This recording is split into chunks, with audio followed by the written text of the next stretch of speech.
Hi, and welcome to Moments of Magic. We have various and sundry moments of magic. We finally got back from Tucson, so we're really happy to be home, even though it's really cold. And so we have some various moments of magic for you, starting with you. The first moment of magic was an actual little piece of magic.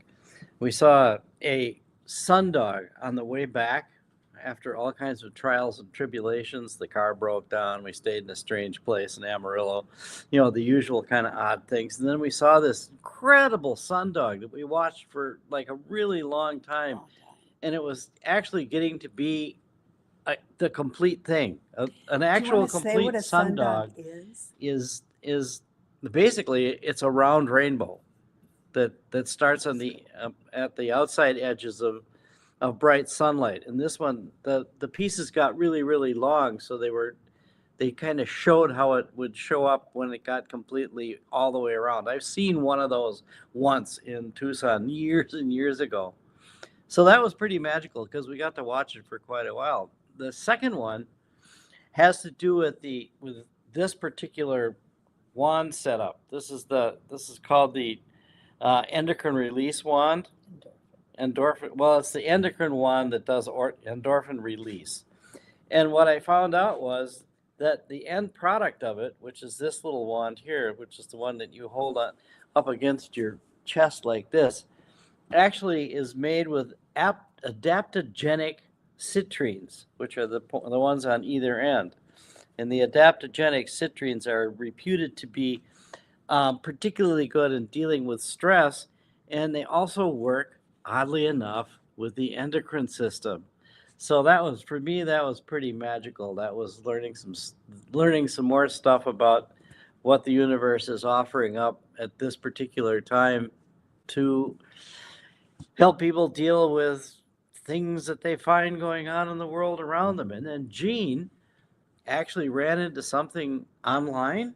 Was it an on? Yes, I have a quote to read at the end, but I wanted to talk a little bit about things we're finding, and I think this is a very good the fact that he found this, he he made it as a radical rest wand, and then a long time later found sort of the knowledge about it gets filled in if you Yeah. just follow your guidance and go ahead and do it, whatever it is that you're being told to do, or from your highest levels, you find that it reveals itself over time. It's really interesting how it reveals as time goes on, deeper and deeper levels of um, why you encountered it in the first place.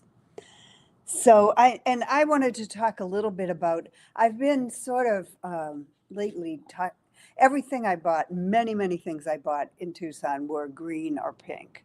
So that's usually an indication of where I'm working, which is the heart. And I've been working really hard to keep the heart open. So we have a couple of things we're going to feature this weekend that are really beautiful green. This is green serpentine from India. And this has a very calming, relaxing effect. And it's a good stone to use for pain as well. So it works with the physical body, physical pain and emotional pain. And we have a bunch of these little butter jasper animals that are carved, that are they're very magical. This is probably the most magical thing, in my opinion, that we've gotten this year. And these are also this the stone is beautifully relaxing, and the carvings are exquisite. So we And there's have a something few. special about the stone as well, which you'll Yeah, find out oh, during the yes, show. there's more to come on the stone. And then my personal favorite is the uh, huh, it's a Fuchsia. fuchsite. Okay, Oh, that. a stone of joy, a stone of play, a stone of fairy, definitely fairy energy. So we got a bunch of those from Australia, which are, and they also leave Oh, your hands very they glittery. you give them to little kids and have them rub their hands together and then open them up and look at them, and they're It's all magical. covered with fairy dust. Yes. So, but having said that, I was thinking, okay, it's one thing to stay in your heart and to really keep your vibration high, and stones are certainly a help for that. But then there's the other part of what's going on where it's there's a lot of chaos and a lot of commotion and a lot of destruction and a lot of tearing down of structures right now. And I came across this post actually on Facebook, which um, really spoke to me. It's by Lisa Marie Hayes, who I don't know, but I love what she said, and it's about good girls who've been taught to be nice, actually being a part of the revolution. And so I just wanted to read a passage because it spoke to me, and hopefully it will speak to you. Listen to me. There is nothing enlightened about ignoring a burning house. You were not born just to be soft. You were born to be sovereign. And now more than ever, the world needs you to wake up. They taught you to be good. Now you must be free. They will tell you that anger is poison, that rage is unbecoming, that speaking truth in a room full of liars is low vibration, that if you would just sit still and breathe deeply enough, the world would settle into something softer. But here's what they won't tell you. Your anger is not the enemy. It is the compass that points toward injustice. Your grief is not weakness. It is proof that your heart still beats in a world trying to make you numb. Your voice is not too loud. It is just loud enough to shatter illusion. You do not have to smile through the collapse of civilization. You do not have to swallow your knowing just to make the room more comfortable. And so, my love, here is what I ask of you. Be soft, but do not be silent. The world needs your tenderness, but it also needs your fire. Be kind, but do not be complicit. Let your goodness be fierce enough to challenge what is wrong. Be grounded, but do not be still. A tree rooted too deeply to move is just waiting to be cut down. The time for passivity is over.